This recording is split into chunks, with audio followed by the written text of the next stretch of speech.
Friends, finally आपके सामने एक नए तरीके से वीडियो अपलोड कर रहे हैं। उम्मीद है कि ये जो तरीका है वो आपको पसंद आएगा। पिछला सारा वीडियो अभी भी अवेलेबल है, बस उसमें एक इशू ये है कि उसको सारे को मैंने ब्लर कर दिया है, क्योंकि जो बुक था वो डायरेक्टली शो हो रहा था वीडियोज़ में। तो वो वीडियोज़ अभी भी अवेलेबल हैं। अब एक तरह से कहिए तो वो ऑडियो फॉर्मेट में हो गया है, और ये नया तरीका से अब हम लोगों को इश्यू नहीं होगा। अब हम लोग जो है डिस्कशंस उसी तरह से करेंगे, कम्प्रीहेंसिव डिस्कशन करेंगे, काफ़ी डिटेल में डिस्कशन करेंगे, काफ़ी सारे केसेस देखेंगे जो हम लोग रेगुलर से देखते आए हैं। इसके अलावा फ्रेंड्स एक चीज़ और मैंने ऐड अप कर दिया कि हम कुछ क्वेश्चंस भी देखेंगे जो प्रीवियस में पास्ट ईयर्स में पूछे गए हैं। वो सारे प्रीवियस क्वेश्चंस को हम लोग देखेंगे। अलग से भी क्वेश्चंस हम लोग देखेंगे, वहाँ हम लोग सॉल्व करेंगे। यहाँ बस हम लोग देखेंगे कि जो टॉपिक है उसमें किस तरह का क्वेश्चंस बनता है, और क्या जो हम लोग डिस्कस कर रहे हैं उससे जो है हमारा क्वेश्चन सॉल्व हो रहा है कि नहीं, या उसमें कुछ और ऐड करने का ज़रूरत है। तो ये सारी चीज़ें हम लोग देखेंगे। फ्रेंड्स, आज कल कल ही था धनतेरस, तो धनतेरस का आप लोगों को बहुत-बहुत शुभकामनाएँ, और आने वाले समय जो है वो आपके लिए जो है अच्छा अपॉर्च्युनिटी लेके आए, और जो है आपका धन जो है वो 13 गुना हो जाए, जैसा कि धनतेरस में मान्यता है। तो फ्रेंड्स, आइए नए वीडियो की शुरुआत करते हैं नए तरीके से, और उम्मीद है कि ये तरीका काफ़ी बेहतर होगा, काफ़ी अच्छा होगा।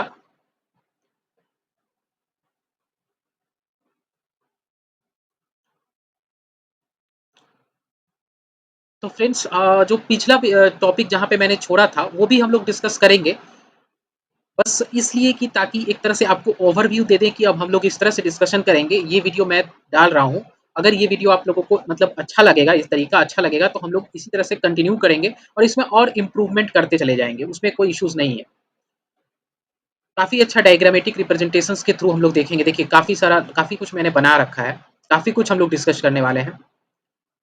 ये देखिए पूरा मैंने जो है काफ़ी अच्छा तरीका है, और ये तरीका जो है ना काफ़ी काम आएगा। इसमें केस लॉ आप ऐड कर सकते हैं, क्वेश्चंस ऐड कर सकते हैं, ये सारा कुछ आज हम लोग डिस्कस करेंगे।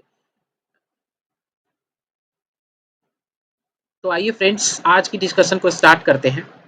फ्रेंड्स, अगर ट्रेसपास की हम बात करें, तो आप पांगिया ही फॉलो करिएगा, आर के पांगिया ही हम लोग अभी फॉलो कर रहे हैं। इसके अलावा हम लोग हार्पुड का भी डिस्कस कर रहे हैं, प्रिंसिपल्स ऑफ टॉर्ट लॉ, और सीबी पोलक का भी डिस्कस कर रहे हैं। तो सारे कुछ हम लोग साथ में डिस्कस कर रहे हैं आपके साथ। और एक और खुशखबरी है फ्रेंड्स, इसके बाद जस्ट स्टार्ट कर देंगे।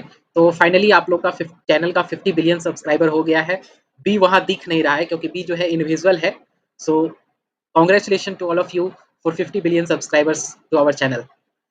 चलिए आज की डिस्कशन शुरू करते हैं फ्रेंड्स, बिना समय बर्बाद किए। फ्रेंड्स, अगर ट्रेसपास की हम बात करें, तो ट्रेसपास का जो बेसिक मीनिंग है वो क्या होता है कि ट्रेसपास जो है उसका मतलब होता है एक तरह से अनरीजनेबल इंटरफेरेंस। अनरीजनेबल इंटरफेरेंस किससे? या तो पर्सन पे के ऊपर अनरीजनेबल इंटरफेरेंस हो सकता है, या प्रॉपर्टी पे हो सकता है। जो लॉ के द्वारा निर्धारित किया गया एक दायरा है, उस दायरा को, उस जो लिमिट है, आप उस लिमिट को क्रॉस कर रहे हैं, तो वो ट्रेसपास है। ट्रेसपास कई प्रकार का हो सकता है। जैसे ट्रेसपास टू पर्सन हो सकता है, पर्सन के ऊपर आप ट्रेसपास कर रहे हैं, मतलब पर्सन का जो राइट्स है, पर्सन का जो एक एक जो उसका एरिया है, आप उसको क्रॉस कर रहे हैं, और आप उसको अनरीजनेबली इंटरफेयर कर रहे हैं। कोई आपके पास जस्टिफिकेशन नहीं है, और जो ये अनरीजनेबल इंटरफेरेंस है वो आप वॉलंटरली कर रहे हैं, और विदाउट एनी लॉफुल जस्टिफिकेशन के कर रहे हैं। तो ये ट्रेस पास के अंदर आता है। फ्रेंड्स, ट्रेस पास की तरह का ही डिफिनीशन, एकदम सेम आपको डिफिनीशन न्यूसेंस का भी मिलेगा, लेकिन न्यूसेंस और ट्रेस पास में कुछ डिफरेंसेस है। ट्रेस पास और न्यूसेंस दोनों सेम नहीं है। अगर आप ट्रेसपास की बात करें, तो ट्रेसपास जो है वो डायरेक्ट इंटरफेरेंस है। प्लीज गिव मी 1 सेकेंड, मैंने यहाँ पे आपके लिए इंक्लूड भी किया है। देखिए ट्रेसपास जो है फ्रेंड्स वो इंटरफेरेंस है, डायरेक्ट इंटरफेरेंस है। जबकि न्यूसेंस जो है वो आपके किसी एक्ट का कंसीक्वेंस के रूप में इंटरफेरेंस कर रहा है। जैसे एग्जाम्पल अगर आप देखें, तो अगर आप किसी दूसरे के लैंड में जाकर के पेड़ रोप देते हैं, एक ट्री रोपते हैं, तो आपने क्या किया, दूसरे के लैंड में डायरेक्टली इंटरफेयर किया। वहीं अगर आप न्यूसेंस देखें, तो न्यूसेंस में क्या है कि आपने अपने एरिया में, अपने लैंड में आपने पेड़ रोपा, पेड़ उगाया, प्लांट किया, या ट्री प्लांट किया, मतलब सॉरी प्लांट और ट्री दोनों अलग-अलग होता है, लेकिन फिर भी हम लोग समझने के लिए, तो आपने एक ट्री जो लगाया था वो है, आप वो उसका जो रूट्स है या जो उसका ब्रांच है वो दूसरे के प्रॉपर्टी में जाके चला गया। तो इसका डायरेक्टली आपका कंसीक्वेंस, आपने अपने प्लांट पे पेड़ लगाया था, लेकिन उसका जो कंसीक्वेंस है वो दूसरे को इफेक्ट दे रहा है, तो वो न्यूसेंस के अंदर आता है। ये एक मेजर डिफरेंस आपको दिखेगा ट्रेसपास और न्यूसेंस के केस में। और दूसरा जो है वो है इंटरफेरेंस विथ पोजीशन। आप किसी दूसरे के पोजीशन को डायरेक्टली चैलेंज कर रहे हैं, वो ट्रेसपास है, उस पे इंटरफेयर कर रहे हैं। चैलेंज नहीं, आप इंटरफेयर कर रहे हैं बेसिकली, क्योंकि चैलेंज शब्द इस्तेमाल यहाँ नहीं करेंगे, हम देखेंगे इंटरफेरेंस। इंटरफेरेंस आप कर रहे हैं दूसरे के पोजीशन को। और न्यूसेंस के केस में अगर आप देखें तो न्यूसेंस के केस में आप किसी पर्सन के जो राइटफुल इंजॉयमेंट ऑफ लैंड है या राइटफुल इंजॉयमेंट ऑफ प्रॉपर्टी है, आप उसमें इंटरफेरेंस कर रहे हैं। आप वहां बिना पोजीशन के इंटरफेरेंस क्या आप कर सकते हैं, जैसे आप किसी के, आप अपने पेड़, आपने जमीन में पेड़ लगाए, लेकिन उसका जो है ब्रांच दूसरे में गया, तो आप यहाँ दूसरे के पोजीशन को इंटरफेयर नहीं कर रहे हैं, बट आपका जो ट्री से जो आपका दूसरे लैंड में चला गया, वहां पे क्या हो रहा है कि जो इंटरफेरेंस है वो किसी के राइटफुल इंजॉयमेंट को डिस्टर्ब कर रहा है, इंटरफेयर कर रहा है। इसी तरह से तीसरा जो अगर डिफरेंस आप देखेंगे तो वो है कि ट्रेसपास हमेशा कोई मटेरियल ऑब्जेक्ट्स या टेंजिबल ऑब्जेक्ट से ही कॉज होगा, जबकि न्यूसेंस के केस में इनटेंजिबल ऑब्जेक्ट्स से भी जो है वो इश्यूज हो सकते हैं, मतलब उससे भी जो है इंटरफेरेंस हो सकता है। जैसे एग्जांपल के लिए न्यूसेंस जो है वो गैस, नॉइज, स्मेल, इलेक्ट्रिसिटी, इन सारी चीजों से भी जो है, स्मोक, इन सारी चीजों से न्यूसेंस हो सकता है। इनटेंजिबल ऑब्जेक्ट से भी हो सकता है। और ट्रेसपास की अगर बात करें तो ट्रेसपास अपने आप में ही रॉन्ग है। ट्रेसपास से ये नहीं, जरूरी नहीं है कि हार्म हुआ, कॉज हुआ कि नहीं हुआ, इससे कोई फर्क नहीं पड़ता है। ट्रेसपास अपने आप में ही एक रॉन्ग है और वो पर से एक्शनेबल है। अगर हम न्यूसेंस की बात करें तो न्यूसेंस के केस में आपको एक जो है स्पेशल डैमेजेस, जो स्पेशल डैमेज यानी हार्म आपको प्रूफ करना पड़ेगा। ये हम लोग न्यूसेंस में जब देखेंगे तो न्यूसेंस और क्लैरिटी आएगी। और अभी आज के वीडियो में हम लोग ट्रेसपास पे देखेंगे, और ट्रेसपास में भी ट्रेसपास कई डिफरेंट तरह का हो सकता है। जैसे ट्रेसपास किसका हो सकता है, ट्रेसपास कहाँ कहाँ हो सकता है, ट्रेसपास पर्सन को हो सकता है, ट्रेसपास टू पर्सन। अब उसको हम लोग डिस्कस करेंगे आज की वीडियो में। हम लोग ट्रेसपास टू पर्सन डिस्कस करेंगे, और ट्रेसपास टू पर्सन में भी तीन डिफरेंट प्रकार का जो है, तीन डिफरेंट फॉर्म्स का ट्रेसपास टू पर्सन को एनालाइज किया जाता है। पहला होता है बैटरी, दूसरा असॉल्ट, और तीसरा असॉल्ट या असॉल्ट, तीसरा जो है फॉल्स इम्प्रिजनमेंट। ये तीन फॉर्म्स ऑफ जो है वो देखा जाता है, तीन फॉर्म्स ऑफ ट्रेसपास जो है हम लोग डिस्कस करेंगे। और इसके अलावा ट्रेसपास क्या हो सकता है, ट्रेसपास टू लैंड, जो अक्सर जो काफी समय जो एक तरह से कहिए तो काफी जब भी हम ट्रेसपास की मीनिंग को समझते हैं तो हम हमेशा ट्रेसपास टू लैंड पे हमारा ध्यान ज्यादा जाता है। और असॉल्ट बैटरी ये तो हम लोग देखते हैं, लेकिन इसको हम लोग ट्रेसपास के रूप में जनरली नहीं देखते हैं। हम लोग इसको एक डिफरेंट, जो कि क्रिमिनल लॉज के अंदर भी जो है ये बैटरी असॉल्ट आपको क्रिमिनल लॉज के अंदर भी मिलेगा। जैसे अगर आप आईपीसी की बात करें तो आईपीसी में 350 के आसपास, 350 351 वो बैटरी असॉल्ट से रिलेटेड है। वहां पे बैटरी यूज वर्ड नहीं किया गया है, वहां क्रिमिनल फोर्स वर्ड यूज किया गया है। नए वाले एक्ट में भी आप देखेंगे, नए वाले जो कोड है भारतीय न्याय संहिता, उसमें भी आप देख लेंगे एक बार, वैसे हमको लगता है कि सेक्शन 675 के आसपास आपको देखने को मिलेगा। तो ट्रेसपास टू लैंड, और थर्ड जो होता है, लैंड हो गया आपका इमूवेबल प्रॉपर्टी, और ट्रेसपास टू गुड्स है ना, ये मूवेबल प्रॉपर्टी के ऊपर। तो ये सारे ट्रेसपास के डिफरेंट फॉर्म्स हैं। उसमें से आज का जो डिस्कशन हम लोग करेंगे फ्रेंड्स, ट्रेसपास टू पर्सन, और ट्रेसपास टू पर्सन में भी हम लोग बैटरी और असॉल्ट के ऊपर आज की डिस्कशन करेंगे। तो फ्रेंड्स आइए अब हम लोग देखते हैं ट्रेसपास टू पर्सन क्या है। देखिए फ्रेंड्स, ट्रेसपास टू पर्सन की अगर हम बात करें तो ट्रेसपास टू पर्सन का मतलब है unreasonable interference with a person's body, either by causing actual harm or by creating a apprehension of force। तो ट्रेसपास टू पर्सन जब हम बात करेंगे तो हमको पता है कि ट्रेसपास का मतलब है अनरीजनेबल इंटरफेरेंस, लेकिन पर्सन के केस में पर्सन के बॉडी के ऊपर अनरीजनेबल इंटरफेरेंस है, या तो उसको डायरेक्टली हार्म कॉज करके, जो कि हम लोग बैटरी के अंतर्गत देखेंगे, और या फिर उसके मन में एक तरह का रीजनेबल जो है एप्रीहेंशन क्रिएट कर देना कि किसी भी तरह का फोर्स उसके अगेंस्ट यूज किया जा सकता है। तो ये हम लोग असॉल्ट के रूप में देखेंगे। ट्रेसपास टू पर्सन जो टॉर्ट है वो क्या है, अनलॉफुल इंट्रूजन है that interferes with person's right to security and self determination. Deepavali का साउंड भी आपको देखने को मिलेगा।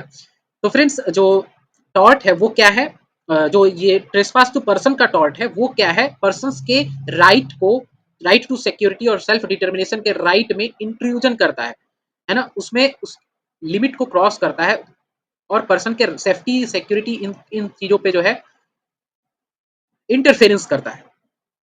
अब तो फर्स्ट टाइप हम लोग देखेंगे वो है बैटरी।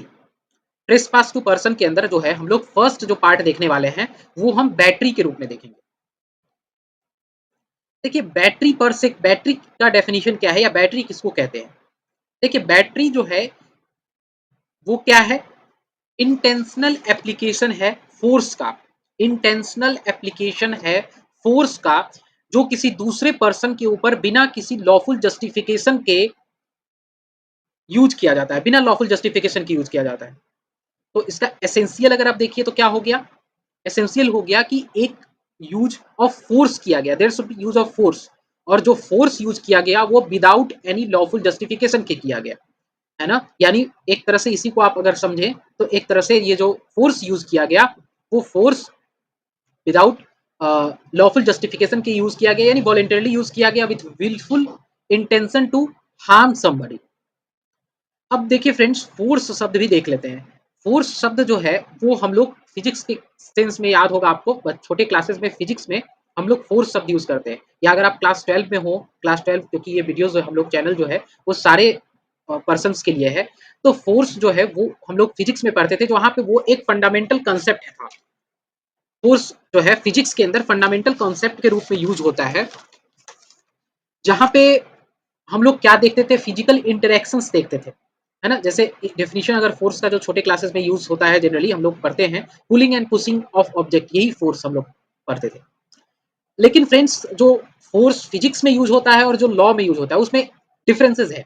फिजिक्स में फोर्स ऑब्जेक्ट के मोशन पर अप्लाई करते हैं, जबकि लीगल सेंस में जो फोर्स हम लोग देखते हैं वो ह्यूमन एक्शंस और बिहेवियर के सेंस में देखते हैं।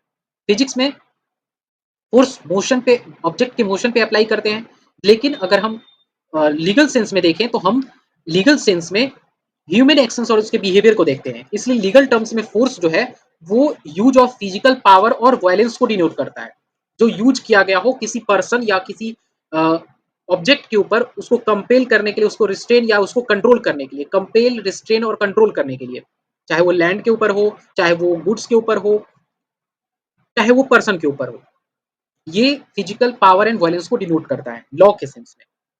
जैसे ए के, अगर हम एनर्जी के फॉर्म में फ्रेंड्स देखें, एनर्जी के फॉर्म्स में, तो जैसे ए जो है, ए पर्सन है, ए जो है बी के ऊपर जो है एक तरह का फोर्स अगर अप्लाई कर रहा है तो वो क्या कहेंगे, तो वो फोर्स कब माना जाएगा, तो ये तब कहा जाएगा जब ए कुछ ऐसा करता है कि बी मोशन में आ जाता है, और या मोशन में होने पर वो रुक जाता है, या ए किसी सब्सटेंस पर कुछ ऐसा करता है, किसी ऑब्जेक्ट पर कुछ ऐसा करता है कि वो सब्सटेंस या तो मोशन में आ जाता है या मोशन से रुक जाता है, और वो सब्सटेंस जो है किसी दूसरे को अफेक्ट करता है, या कुछ ऐसा इस तरह से अफेक्ट करता है कि वो दूसरे के राइट में इंटरफेयर करता है।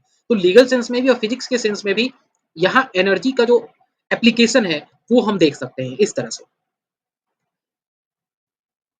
जैसे एग्जाम्पल अगर देखिए तो कोई पर्सन अगर कुछ वियर करता है ना, मतलब कुछ पहना है कुछ इस तरह से, या कुछ ऐसा कैरी करता है जैसे स्टिक है, कुछ भी ऐसा कैरी करता है, जो सपोज कीजिए ए पर्सन है वो कुछ कैरी कर रहा है, जो किसी बी के कांटेक्ट में आने से बी के सेंस ऑफ फीलिंग को अफेक्ट करता है, तो ये यहाँ पे एप्लीकेशन ऑफ फोर्स इसी को कहेंगे। हालांकि देखिए ए मोशन कुछ इस प्रकार से कर रहा होना चाहिए, ए का जो मोशन है इस, ये जो अपना एप्लीकेशन ऑफ फोर्स कर रहा है वो इस प्रकार से होना चाहिए लीगल सेंस के लिए, कि ए खुद के बॉडली पार्ट, बॉडली पावर से, कि ए जो है खुद के बॉडली पावर से उसको उस मोशन को क्रिएट कर रहा है।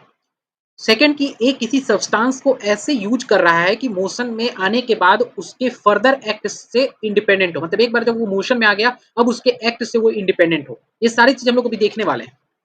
थर्ड क्या है, ए किसी एनिमल के थ्रू मोशन क्रिएट करवा सकता है, किसी एनिमल के थ्रू क्रिएट करवा सकता है, किसी अदर ऑब्जेक्ट के थ्रू क्रिएट कर सकता है, तो ये सारी चीज़ें जो है एनिमल के ऊपर भी जब वो मोशन में एनिमल को अगर वो आपके पीछे लगाता है, जैसे कुत्ता या डॉग को जो है वो अगर किसी पर्सन के पीछे लगवाता है, तो वो भी वो एप्लीकेशन ऑफ फोर्स कर रहा है। इसलिए फोर्स को दूसरे तरीके से ये भी बोल सकते हैं कि फोर्स का यहाँ मतलब ए का अपना एनर्जी बी के ऊपर अप्लाई करना है। ए का अपना एनर्जी बी के ऊपर अप्लाई करने से है, जैसे ए यदि बी के ऊपर स्ट्राइक करने के लिए स्टिक उठाता है और बी मूव कर जाता है, तो यहाँ ए ने बी के ऊपर क्या किया, एक तरह का फोर्स यूज किया। यही फोर्स को हम लोग लीगल सेंस में देखते हैं और इसी तरीके से देखते हैं। तो ये देखिए वीडियो भी सॉरी फोटो भी मैंने अपलोड किया, फोटो भी डाला मैंने ताकि आपको इंटरेस्ट आए। कुछ लोगों को इंटरेस्ट नहीं आते रहता है, तो इंटरेस्ट के लिए आपके फोटो भी मैंने डाल दिया। देखिए यहाँ pushing and pulling of force, pushing and pulling of object है, तो ये फोर्स फिजिकल सेंस में हम देखते हैं, ऑब्जेक्ट और उसके मोशन पे देखते हैं। लेकिन अगर लीगल सेंस में देखें तो हम ह्यूमन एक्शन और बिहेवियर, क्योंकि लॉ जो है वो ह्यूमन एक्शन और बिहेवियर को कंट्रोल करता है, तो वो फिजिकल सेंस में क्वांटिफिएबल डेटा को नहीं देखेगा। लीगल सेंस में हम फिजिकल पावर और वायलेंस को देखेंगे। ठीक है, और ए जब बी के ऊपर फोर्स यूज करता है तो वो कुछ ऐसा ऑब्जेक्ट का यूज करता है कि दूसरे पर्सन को वो मोशन में ला देता है या मोशन में रोक देता है। अगर हम फिजिक्स का ही वोकेबलरी यूज करें तो हम इस तरह से इसको डिफाइन कर सकते हैं। अब आइए फ्रेंड्स, अब हम लोग बैटरी के ऊपर डिस्कशन करते हैं। जो फर्स्ट फॉर्म हम लोग देखेंगे आज का डिस्कशन, फर्स्ट फॉर्म, और जो सेकंड फॉर्म देखेंगे वो पहला होगा हमारा बैटरी और दूसरा होगा हमारा असॉल्ट। तो बैटरी पे हम लोगों ने बैटरी में देखा कि बैटरी में जो है एप्लीकेशन ऑफ फोर्स इंटेंशनल हो रहा है और बिना किसी लॉफुल जस्टिफिकेशन के हो रहा है, और इसेंशियल के रूप में हमने देखा कि यूज ऑफ फोर्स होना चाहिए और that use of force without any lawful justification होना चाहिए। और इसी में फोर्स का मतलब भी हम लोगों ने समझ लिया कि फोर्स का मतलब क्या है, एनर्जी के फॉर्म में क्या है, फिजिक्स में क्या यूज होता है, लीगल सेंस में क्या यूज होता है, इन सारी चीजों को हम लोगों ने देख लिया। अगर आपको समझ में नहीं आया हो, आप एक बार वीडियो फिर से देख लीजिएगा और थोड़ा सा समझने का प्रयास भी कीजिएगा। अब आइए फ्रेंड्स, यूज ऑफ फोर्स जो है, जो एसेंशियल नंबर 1 है, उसका कुछ स्कोप देख लेते हैं कि लीगल सेंस में उसका स्कोप क्या है। तो देखिए फोर्स जो यूज किया गया हो फ्रेंड्स, वो ट्रिवियल भी हो तब भी कोई फर्क नहीं पड़ता है, ट्रिवियल फोर्स भी यूज ऑफ फोर्स ही माना जाएगा। बस फोर्स हो गया तो हो गया। मतलब बैटरी के कैलकुलेशन में जब हम बैटरी देखेंगे, कोर्ट बैटरी देखेगी कि बैटरी कमिट हुआ है कि नहीं, बैटरी जो टॉर्क कमिट हुआ है कि नहीं, तो वहां पे फोर्स का मैग्नीट्यूड ज्यादा इंपॉर्टेंट नहीं है, ट्रिवियल भी है, कोई हार्म नहीं कर रहा है, उससे मतलब नहीं है। हम लोगों ने टॉर्क के केसेस में, काफी सारे केसेस में हम लोगों ने देखा भी है, और दो मैगजीम हम लोग यूज किए थे शुरू में, आप उस मैगजीम को ध्यान वापस से याद करने का प्रयास कीजिए। और जो सेकंड फ्रेंड्स, ये बात भी है कि फिजिकल हर्ट जरूरी नहीं है कि फिजिकल हर्ट हुआ होना चाहिए, ऐसा जरूरी नहीं है। तो ट्रेसपास का टॉर्ट कमिट तब भी हो सकता है जब जो फोर्स यूज किया गया काफी कम हो और कोई हार्म कॉज नहीं हुआ हो। जैसे यदि कोई गुस्से में आपको धक्का या टच भी कर देता है तो वो बैटरी है। और ऐसे ही जरूरी नहीं है कि कोई बॉडली कंडक्ट हुआ हो, सॉरी, बॉडली कनेक्ट हुआ हो एग्रेसर से, ऐसा जरूरी नहीं है। मतलब जिसने अटैक किया उसका बॉडी दूसरे बॉडी के बॉडी में टच हो, ऐसा जरूरी भी नहीं है। जैसे अगर कोई स्टिक यूज करता है तो ऑब्जेक्ट टच कर रहा है लेकिन बॉडी तो टच नहीं कर रहा है।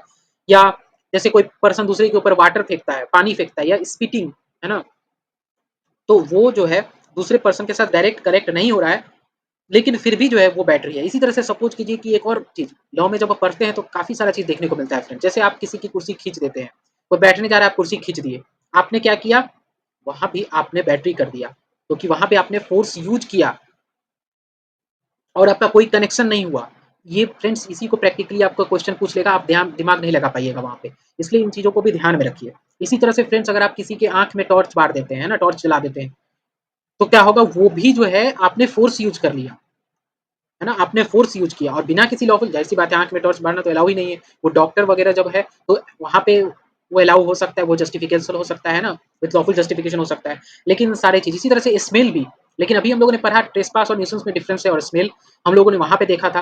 तो फिर आप कहिएगा कि स्मेल कैसे हो गया, तो वहां पे फिर हम देखेंगे न्यूसेंस में जब देखेंगे तो हमने कंसिक्वेंशियल, पहला आपको दो डिफरेंशिएशन बताया था, वहां मैंने बताया कि वो जो होगा वहां कंसिक्वेंशियल होगा, है ना, प्रभाव में हो रहा है। लेकिन यहाँ डायरेक्ट हो रहा है, डायरेक्ट इंटरफेरेंस हो, ट्रेसपास के अंदर, ट्रेसपास तो पर्सन बैटरी में है, तो बैटरी के केस में जो स्मेल डायरेक्टली होगा, वो डायरेक्टली इंटरफेयर कर रहा होगा, वो बैटरी में हो जाएगा। ठीक है, और ये तब होगा जब स्मेल या फिर जो अलग तरीके का ऑर्डर है, मतलब गंध जिसको हिंदी में बोलते हैं, तो ये सब तब होगा, ये सब तब यूज ऑफ फोर्स माना जाएगा या बैटरी तब माना जाएगा जब फिजिकल इंजरी या पर्सनल डिस्कम्फर्ट कॉज कर दे।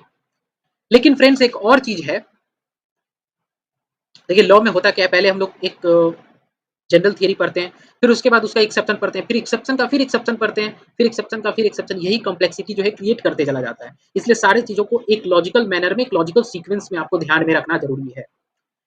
तो फ्रेंड्स जो पैसिव ऑब्स्ट्रक्शन है उसको यूज ऑफ फोर्स नहीं माना जाएगा। जब यूज ऑफ फोर्स ही नहीं माना जाएगा तो इसेंशियल उसका एक फॉलो नहीं हुआ, तो फिर वो बैटरी भी नहीं है। तो क्या है भाई पैसिव ऑब्स्ट्रक्शन? देखिए पैसिव ऑब्स्ट्रक्शन को इस तरह से समझिए कि कोई पर्सन है, कोई सिक्योरिटी गार्ड है ना, वो आपको बिल्डिंग के ऊपर जाने नहीं दे रहा है, आपसे आईडी कार्ड मांग रहा है और वो चुपचाप खड़ा है, वो आपको ना पीट रहा है, ना आपको धक्का दे रहा है, ना कुछ कर रहा है, वो सिर्फ खड़ा है, आपको जाने से रोक रहा है। तो that is not use of force, वो पैसिव ऑब्स्ट्रक्शन है। अगर यूज ऑफ फोर्स है भी तो लॉ के सेंस में उसको यूज ऑफ फोर्स नहीं मानते हैं ना, क्योंकि वो पैसिव ऑब्स्ट्रक्शन है। बेसिकली यूज ऑफ फोर्स तो है, लेकिन वो ऑब्स्ट्रक्शन जो है पैसिव है, एक्टिव ऑब्स्ट्रक्शन नहीं है, आपको धक्का देके आपको बाहर नहीं फेंक दिया जा रहा है ना।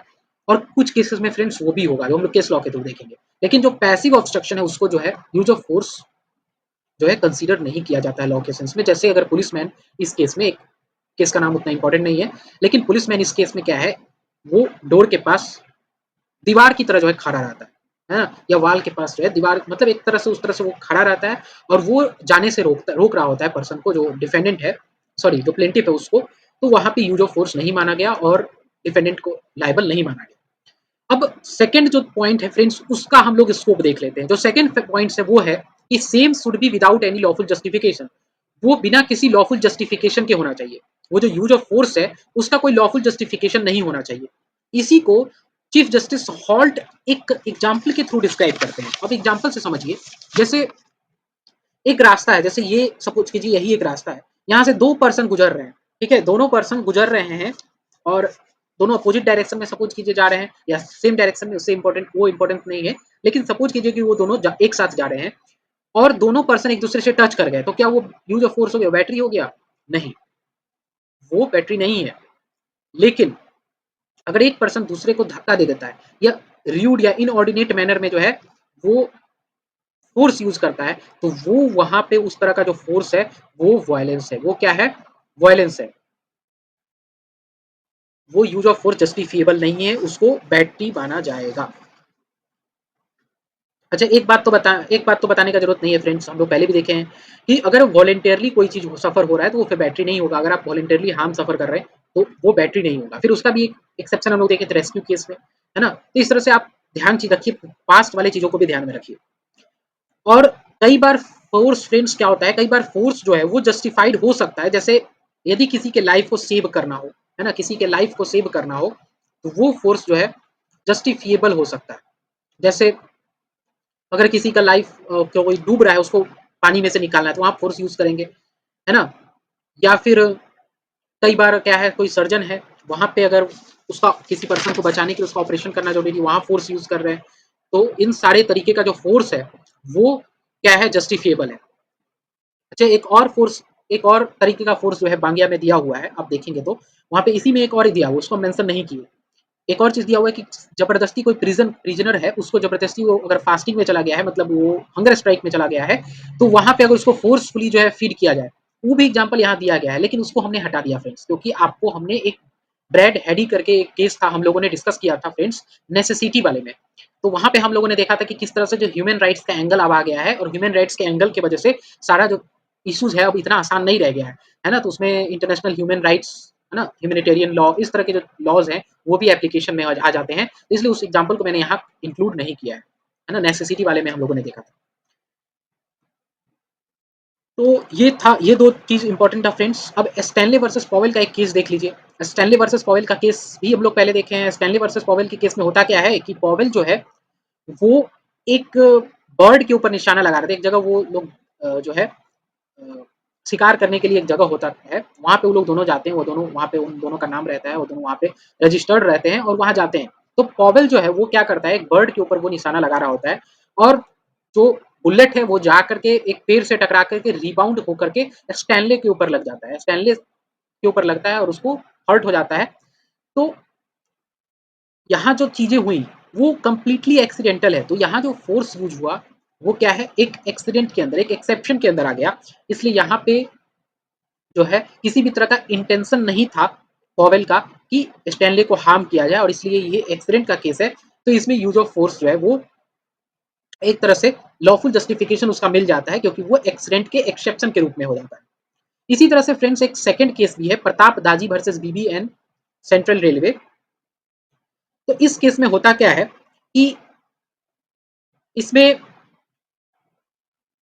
एक पर्सन होता है, वो पर्सन जो है वो टिकट नहीं परचेज किया होता है और उसको वापस उसको जो है नेक्स्ट स्टेशन पे उतार दिया जाता है, उसको फोर्सफुली रिमूव कर दिया जाता है। तो फ्रेंड्स ये तो लॉफुल जस्टिफिकेशन है ना, फोर्सफुली भी रिमूव किया गया, लेकिन फिर उसके बावजूद भी ये तो लॉफुल जस्टिफिकेशन है, आप बिना टिकट के आप ट्रेवल कर रहे हैं, तो ये लॉ परमिट नहीं करता है ना। लेकिन फोर्स फिर भी रीजनेबल होना चाहिए, अब एक्सेसिव फोर्स भी नहीं होना चाहिए। तो आप इसी सीक्वेंस में केसेस भी याद रखिए और इसी सीक्वेंस में केसेस भी लिख दीजिएगा। तो फोर्सफुल रिमेबल था यहाँ पे, लेकिन जस्टिफिकेशन माना गया।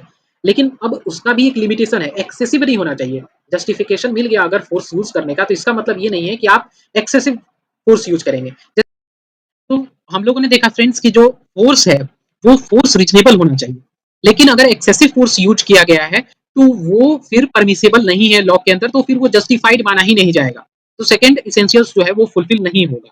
जैसे पी पी कदार वर्सेस ए अलगार स्वामी के केस में एक केस आता है मद्रास हाईकोर्ट के पास, जहां पे एक अंडर ट्रायल प्रिजनर को हैंडकफ किया गया, और हैंडकफ के बावजूद हैंडकफ भी किया गया और उसको चेन से बांध करके उसको विंडोज में जो है विंडो में उसको फिर बांध दिया गया।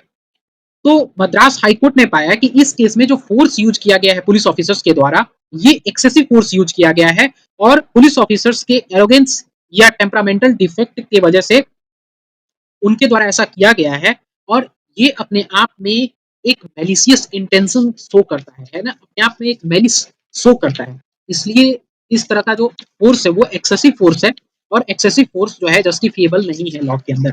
तो ये बेसिकली पुलिस ऑफिसर्स इस केस में बैटरी के लिए लायबल हो सकते हैं, और लायबल किया गया है ना, ये एक्सेसिव फोर्स यूज। ये था फ्रेंड्स, हम लोगों ने देखा बैटरी, बैटरी का हम लोगों ने देखा कि बैटरी में क्या क्या स्कोप है, बैटरी के अंदर क्या क्या केस बैटरी के अंदर आएगा, ये हम लोगों ने सारा बैटरी पे देख लिया। अब जो सेकंड फॉर्म है, देखिए बैटरी जो है वो फिर हम लोग क्रिमिनल लॉ में भी पढ़ते हैं। यहाँ पे टॉर्टियस लाइबिलिटी के अंतर्गत हम लोग कंपनसेशन जैसे चीजों के लिए बैटरी का जो है हम लोगों ने बैटरी को देखा। अब असॉल्ट जो सेकंड फॉर्म है ट्रेसपास टू पर्सन का, वो असॉल्ट। असॉल्ट क्या है? देखिए ये एक पर्सन यानी कि डिफेंडेंट का दूसरे पर्सन यानी प्लेंटिफ के,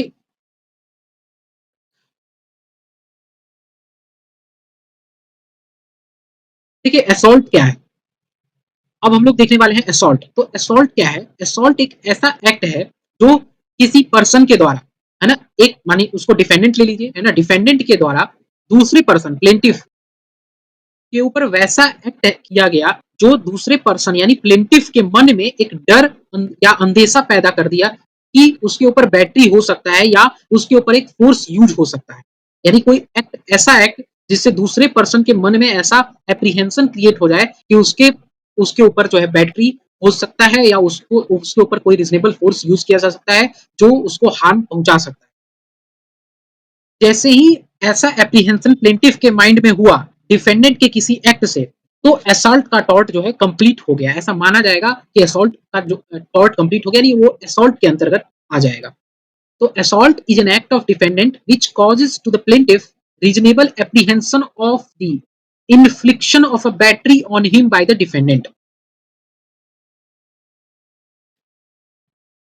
यानी किसी के हेड पे, जैसे एग्जांपल आप देखें तो किसी के हेड पे अगर कोई पिस्टल लगा देता है, और पिस्टल लगाता है जिसमें कि बुलेट हो या नहीं वो फर्क नहीं पड़ता है, अगर आप किसी के ऊपर पिस्टल लगाते हैं तो वो जो है उसके अंदर रीजनेबल एप्रीहेंशन क्रिएट हो जाएगा कि उसके ऊपर हमला हो सकता है। अब लेकिन फ्रेंड्स रियल टेस्ट यहाँ पे क्या है कि एप्रीहेंशन होना चाहिए ना, एप्रीहेंशन अराइज होना चाहिए, मतलब एप्रीहेंशन अराइज होना चाहिए या एप्रीहेंशन अराइज हो सकता है। तो टॉर्ट, सॉल्ट का टॉर्ट जो है कंप्लीट माना जाएगा। लेकिन सपोज कीजिए कि उस पर्सन को पहले से पता हो कि उसमें बुलेट नहीं है, तो फिर क्या उसको रीजनेबल एप्रीहेंशन होगा? उसके उसके अंदर एप्रीहेंशन उसके माइंड में आएगा कि उसके ऊपर अगेंस्ट जो है बैटरी कमिट किया जा सकता है? तो नहीं, है ना। अनलोडेड अगर पिस्टल है, क्योंकि जो रियल टेस्ट है वो फॉलो नहीं हो रहा है, उसके बाद रीजनेबल एप्रीहेंशन कैसे क्रिएट होगा जब उसको पता है कि उसमें बुलेट है नहीं। तो यही इसलिए जो टेस्ट है, test is whether an apprehension has been created in the mind of plaintiff that battery is going to be committed against him. यही इसेंशियल टेस्ट है। ये क्वेश्चन आता है फ्रेंड्स, अभी हम लास्ट में देखेंगे क्वेश्चन, तो आपको दिखाएंगे कि क्वेश्चन आता है। और इसी को बस, इसमें क्या था, इसमें कुछ भी नहीं था, बस आपको लॉजिक यूज करना था। जो आपको असॉल्ट का डेफिनेशन पता होना चाहिए, और रीजनेबल टेस्ट को उसी को आप दूसरे फॉर्म में रीजनेबल टेस्ट लिखते हैं, एसेंशियल्स लिखते हैं, उसमें टेस्ट लिखेंगे तो हो जाएगा, आपको सॉल्यूशन हो जाएगा। सेकंड बात ये है फ्रेंड्स कि वैसे फोर्स से ये भी जरूरी है कि ability to do the harm ये होना चाहिए। अगर ability to do the harm है ही नहीं, अब कोई, कई बार हम लोग मजाक में फ्रेंड्स कहते हैं ना कि रुई से किसी का जो है, लोकल भाषा में कहें तो कपार फोड़ दें, और कपार फोड़ देना, रुई से कपार फोड़ देना पॉसिबल ही नहीं है। कोई रुई उठाया, आप आपके मन में आप रीजनेबल एप्रीहेंशन हो गए, कह रहे हमको हार्म हो गया, ऐसा नहीं हो सकता है ना, एबिलिटी टू डू हार्म नहीं उस चीज से। जैसे एग्जाम्पल के लिए देखिए, और रेलेवेंट एग्जाम्पल देखिए, कोई अगर आपको मुक्का दिखाता है, काफी दूर है, आपको पता है वो मुक्का मेरे तक पहुंच ही नहीं पाएगा, लेकिन फिर आप असॉल्ट का केस नहीं ला सकते, है ना। लेकिन अभी तो आप बोले, अभी हम लोग 10 कुछ देर पहले एक बोले थे कि अगर कोई गुस्से में आपको टच भी कर दे, या टच भी कर दे, तो वो आपका जो है टॉर्ट कमिट हो जाएगा। तो वहां पे इश्यूज अलग है, उसको हम लोग अभी एक केस और देखेंगे, वहां पे देखेंगे। लेकिन रीजनेबल एप्रीहेंशन देखेगा कोर्ट कि रीजनेबल एप्रीहेंशन हो सकता था कि नहीं, अगर कोई पर्सन वहां रहता तो उसको रीजनेबल एप्रीहेंशन हो सकता था कि नहीं, है ना। तो इसलिए फ्रेंड्स, जब भी ट्रेन में बैठिए, बैठने के बाद जो है ना, कई बार प्लेटफॉर्म पे जो लोग रहता है, बचपन में ऐसा कई बार जो है बदमाशी आदमी के मन में होता है, तो क्या होता है कि मुक्का जो है वो दूर खड़े लोगों को दिखा रहे हैं, तो वो असॉल्ट नहीं होगा बेसिकली। लेकिन फ्रेंड्स ये बात ध्यान में रखिए, असॉल्ट नहीं हो रहा है ना, कुछ और टॉट में कुछ और चीज तो हो सकता है ना, कुछ और पर चीज हो सकता है, लेकिन असॉल्ट नहीं है। तो इसलिए लीगल सेंस में हमेशा चीजों को जो है ना, आप बढ़िया से ध्यान में रखिए कि जो वर्ड यूज कर रहे हैं ना, वो काफी इफेक्टिव होना चाहिए, क्योंकि और तो सबको पता है, पता तो सबको है, लेकिन डिफरेंसेस कहाँ आएगा, कोई पर्सन वर्ड यूज करेगा अच्छा, और कोई पर्सन नॉर्मल यूज वर्ड कर देगा, तो फिर उसको वैल्यू नहीं दिया जाता है, उसको उसका कोई वैल्यू नहीं है। अगर आप अच्छे वर्ड नहीं से किसी चीज को डिस्क्राइब नहीं करेंगे, तो फिर वहां पे आपको बेसिकली आपको माना जाएगा कि आपको नहीं आता। ठीक है, तो ये चीज है। अच्छा, एक बहुत मजेदार केस है, आई गया ये सामने, देखिए, बेबी सेट्टी वेंकटा सूर्या राव वर्सेस नंदपति मुथैया। इस केस में होता क्या है कि प्लेंटिफ जो है वो रेवेन्यू पे नहीं किया होता है ना, एरियर्स ऑफ लैंड का जो रेवेन्यू देना होता है सरकार को, उसने पे नहीं किया होता है, उसका एरियर्स जमा हो जाता है ना। एरियर्स बोलते हैं कि एक साथ काफी सारा क्यूमुलेटिव अमाउंट जो है जमा हो जा रहा है, वो एरियर होता है। ठीक है ना, एरियर जमा हो जाता है, एरियर ऑफ लैंड रेवेन्यू रहता है, वो करीब, आप डेटा देखे तो 11.60 रुपीज दिया गया है ना, 11 रुपया। काफी पुराना केस है, तो उस समय समझिए कि वो 1000 रुपीज से भी ज्यादा होगा, या 10,000 भी हो सकता है उसका वैल्यू। तो उतना रुपया जो है उसका एरियर्स ऑफ लैंड रेवेन्यू होता है। विलिस मुंसिफ जो है उस लैंड रेवेन्यू को कलेक्ट करने के लिए उसके घर पे आते हैं और पैसा डिमांड करते हैं। तो प्लेंटिफ बहाना बनाता है, प्लेंटिफ कहता है कि उसकी वाइफ जो है वो ताला बंद करके जो है लॉक करके घर चली गई है, अब उसके पास कुछ है नहीं कि किस तरह से वो पैसा वापस करे, पैसा जो है जमा करे। उसको इंसिस्ट किया जाता है, उसको थोड़ा सा डराया धमका के, तो उसको बोला जाता है कि आप पैसा पे करो, अदरवाइज जो है हम आपके जो मूवेबल प्रॉपर्टी उसको जब्त कर लेंगे, हम आपने जो ईयर रिंग्स पहन रखा उसको भी हम लोग जब्त कर लेंगे। फिर भी वो पैसा देने से मना करते रहता है। तो जो विलेज मुंसिफ है वो एक गोल्ड स्मिथ को बुला लेते हैं, है ना, और गोल्ड स्मिथ को जैसे बुलाया जाता है, तो वहां पे एक पर्सन रहता है, दूसरा पर्सन जो उसका, उस पर्सन का जो जिसने एरियर्स ऑफ लैंड रेवेन्यू पे नहीं किया था, जिसका एरियर्स ऑफ लैंड रेवेन्यू था, उसका कोई परिचित रहता है, वो पैसा पे कर देता है। तो मामला वहां पे मुंसिफ जो वापस चले जाते हैं, गोल्ड स्मिथ भी वापस चला जाता है, सब कुछ खत्म हो जाता है। उसके बाद क्या होता है कि ये पर्सन जो है वो विलेज मुंसिफ के अगेंस्ट कंपनसेशन क्लेम करता है, असॉल्ट। कोर्ट ने हेल्ड किया फ्रेंड्स, अब आप खुद सोचिए, कोर्ट ने हेल्ड किया कि इसमें क्या होगा। तो अगर पूरा फैक्ट्स को देखें, तो कोर्ट ने ये हेल्ड किया कि इसमें असॉल्ट नहीं हुआ है। एक तो आप ये कह सकते हैं कि ये लॉफुल जस्टिफिकेशन है, लेकिन फिर आप कहेंगे कि आप रीजनेबिलिटी के आधार पे देखेंगे कि कितना रीजनेबलनेस था, फोर्स एक्सेसिव था कि नहीं था, ये सारी चीजें हम देखेंगे। लेकिन कोर्ट ने एक और इम्पोर्टेंट बात यहाँ पे ये बोला, देखा कि गोल्ड स्मिथ, जब गोल्ड स्मिथ बुलाया गया, जब पैसा उसको पे कर दिया गया, तो फिर उसने कुछ भी नहीं किया, है ना। कोई उसने गोल्ड स्मिथ ने ना, वो पर्सन विलेज मुंसिफ ने ना कुछ कहा, ना ही उसने कुछ किया। और गोल्ड स्मिथ को बुलाना जो है, केवल गोल्ड स्मिथ को बुला देना, वो कुछ करा किया भी नहीं, और केवल गोल्ड स्मिथ को बुला देने से पर्सन के ऊपर असॉल्ट नहीं माना जा सकता, है ना। असॉल्ट का थ्रेट क्रिएट, क्योंकि रीजनेबल एप्रीहेंशन इसमें कोई क्रिएट नहीं हो रहा है ना, तो इसलिए उसको सेफ नहीं माना जा सकता, असॉल्ट नहीं माना जा सकता।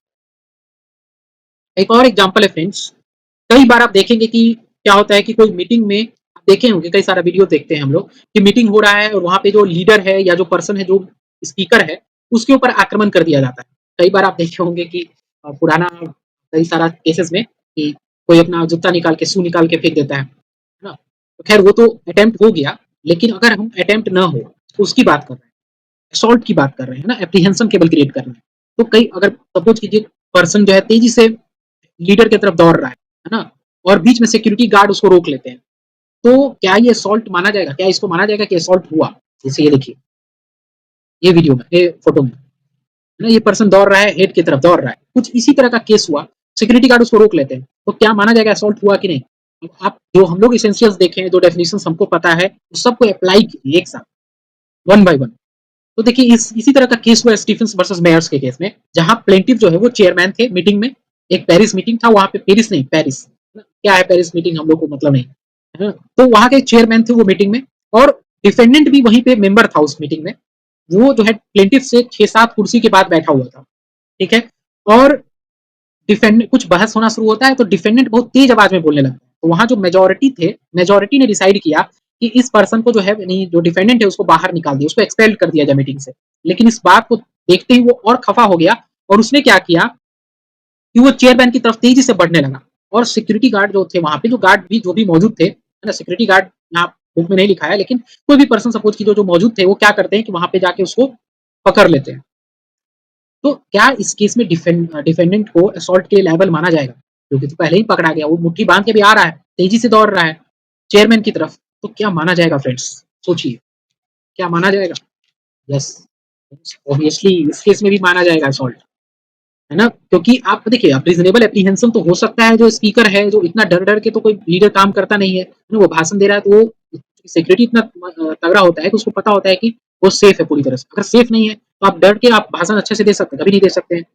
तो रीजनेबल एप्रीहेंशन मन में क्रिएट नहीं हुआ, इसके बावजूद भी हो सकता है क्रिएट हो सकता नहीं हो, लेकिन पर्सन जब भी उस तरह से तेजी से किसी पर्सन के तरफ आगे बढ़ेगा, तो एज ए ह्यूमन पर, है ना, ह्यूमन बिहेवियर है कि हर कोई जो है वो डरेगा, हर कोई थोड़ा सा जो है उसके अंदर एप्रीहेंशन क्रिएट होगा कि उसको हार्म पहुंचाया जा सकता है। और इसीलिए जो है यहाँ पे यूज ऑफ फोर्स माना जाएगा, ना, यूज ऑफ फोर्स एक तरह से आगे की तरफ बढ़ना है, तो रीजनेबल एप्रीहेंशन का जो एक्ट है वो माना जाएगा कि इतना है कि आपने जो एक्ट किया उससे दूसरे के मन में एक रीजनेबल एप्रीहेंशन क्रिएट हो गया, और अगर वो सच में अटेम्प्ट कर देता तो वो बैटरी हो जाता है ना, वो यूज ऑफ फोर्स कंप्लीट हो जाता है ना। तो ये चीज ध्यान में रखिए फ्रेंड्स, यहाँ पे एक बहुत अच्छा केस था ये, है ना। तो ह्यूमन मेमोरी है, ह्यूमन बिहेवियर्स है, तो वहां पे क्या है, वहां पे रीजनेबल एप्रीहेंशन जो है क्रिएट हो सकता है, और क्रिएट हुआ, है ना। चेयरमैन को एक मुक्के से मारने की तरफ आगे बढ़ा, सिक्योरिटी गार्ड ने रोक लिया, लेकिन इसका मतलब ये नहीं है कि वो असॉल्ट नहीं है, असॉल्ट, दैट इज असॉल्ट। अच्छा फ्रेंड्स, वर्बल थ्रेट भी देना असॉल्ट हो सकता है ना, लेकिन कब नहीं होगा? अगर रीजनेबल एप्रीहेंशन क्रिएट नहीं कर रहा। यहाँ पे क्या था, वो पर्सन जो था स्टेफेंस वर्सेस मेयर्स में, यहाँ पे डिफेंडेंट जो है तेजी से बढ़ रहा था और कुछ बोल भी रहा था, वो वर्बल अब्यूज भी कर रहा था। तो सारा सारा जो है सर्कमस्टांस अगर देखिएगा, सारा जो कंडक्ट देखिएगा आप, जब भी आप मान लीजिए जजमेंट आपको लिखना है, जजमेंट राइटिंग या फिर कुछ आपको केस सॉल्व करना है, तो आप वहां पे लिख सकते हैं कि taking into consideration all the circumstances और all the conduct of the defendant, it can be ascertained, it can be find out that he has actually committed the assault, because he can, the act of defendant can create the reasonable apprehension in the mind of plaintiff, and therefore the assault is being committed. तो ये था friends assault का। आप एक बार language को समझने के लिए ना लैंग्वेज बुक रीडिंग जरूर कीजिएगा फ्रेंड्स, क्योंकि अदरवाइज फिर कुछ समझ में नहीं आएगा, अदरवाइज फिर कोई आपका हेल्प नहीं करेगा। nobody can help you unless you help yourself। इस चैनल का मोटो भी फ्रेंड्स यही है कि आपको आपका खुद का हेल्प के लिए हमको तैयार करना है ना, मतलब हम लोगों को हेल्प करना है। तो फ्रेंड्स एक क्वेश्चन ये बताइए, ये क्वेश्चन भी आता है फ्रेंड्स, ये क्वेश्चन भी आता है, ये नोट में आया था, शॉर्ट नोट लिखने के लिए इस पे, कि असॉल्ट पहले आएगा कि बैटरी पहले आएगा। देखिए, आप सोचिए जो हम लोग अभी डिस्कस किए उससे, तो आपको ओवरऑल यही लगेगा कि असॉल्ट पहले आता है और बैटरी बाद में जो होता है, जनरली यही होता है। लेकिन फ्रेंड्स एक बात और ध्यान में रखने वाली है कि जरूरी नहीं है कि हर बैटरी में असॉल्ट हुआ ही हो, ऐसा जरूरी नहीं। जैसे फ्रेंड्स समझिए इसको कि मुट्ठी बांध के अगर कोई मारने को दिखाता है तो वो असॉल्ट है, एक्चुअल स्ट्राइक कर देता है तो वो बैटरी है। किसी पर्सन की तरफ पानी आप फेंकते हैं तो वो असॉल्ट है तब तक जब तक कि पानी उसके ऊपर गिर ना जाए। पानी गिर गया तो क्या हो गया, वो कमिट हो गया तो वो फिर बैटरी हो गया। जब आप किसी पर्सन को बैठने से पहले उसकी कुर्सी को हटा देते हैं तो पर्सन गिरने के प्रोसेस में जब तक गिरा नहीं है तब तक क्या है, वो असॉल्ट है। गिर गया तो क्या है, बैटरी है।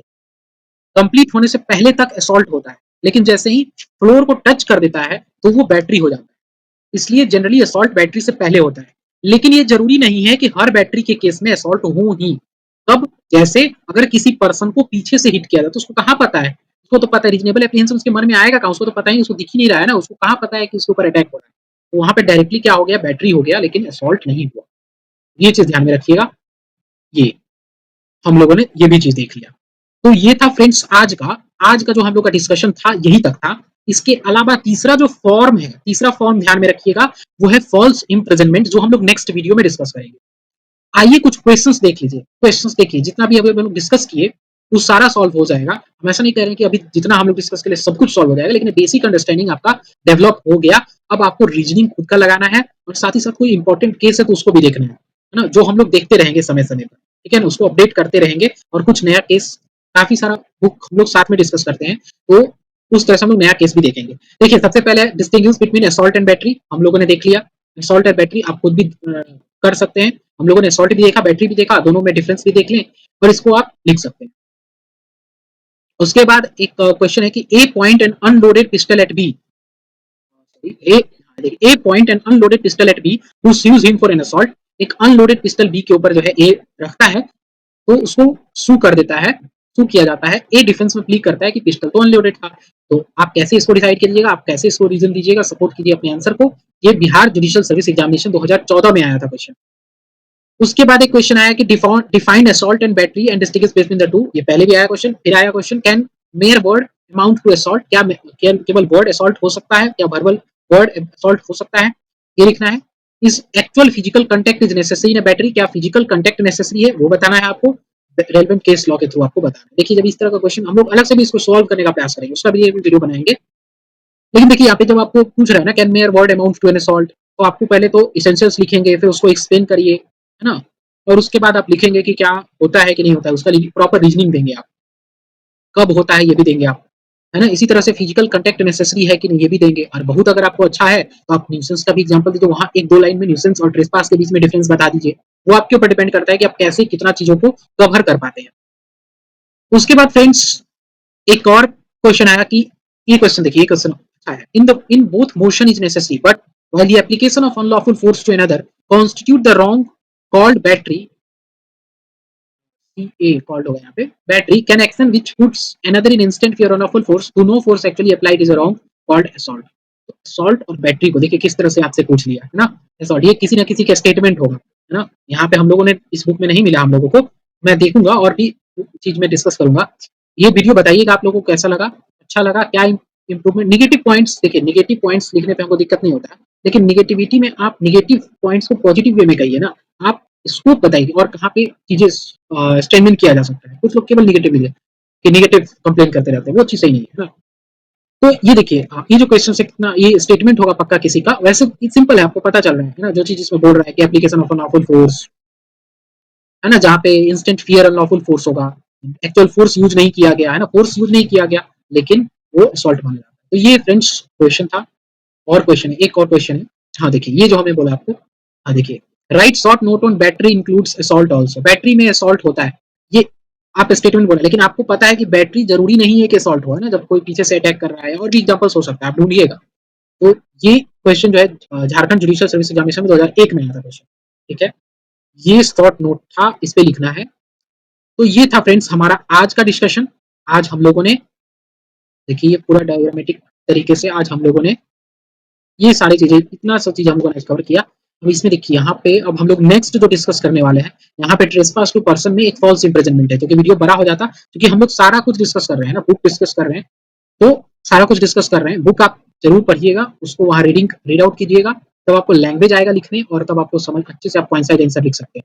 हम लोग नेक्स्ट वीडियो में फॉल्स इम्प्रिजनमेंट देखेंगे और फिर उसके बाद हम लोग ट्रेसपास टू लैंड देखेंगे, है ना, और ट्रेसपास टू गुड्स देखेंगे। ठीक है, काफी इंपॉर्टेंट कॉन्सेप्ट है फ्रेंड्स। ट्रेसपास जो है वो ट्रेसपास टू चैटल हम लोग एक बार पढ़े थे, आप लोग शायद देखे होइएगा, चाहे नहीं पढ़े होइएगा, रिसर्च पेपर में पढ़े थे ट्रेसपास टू चैटल।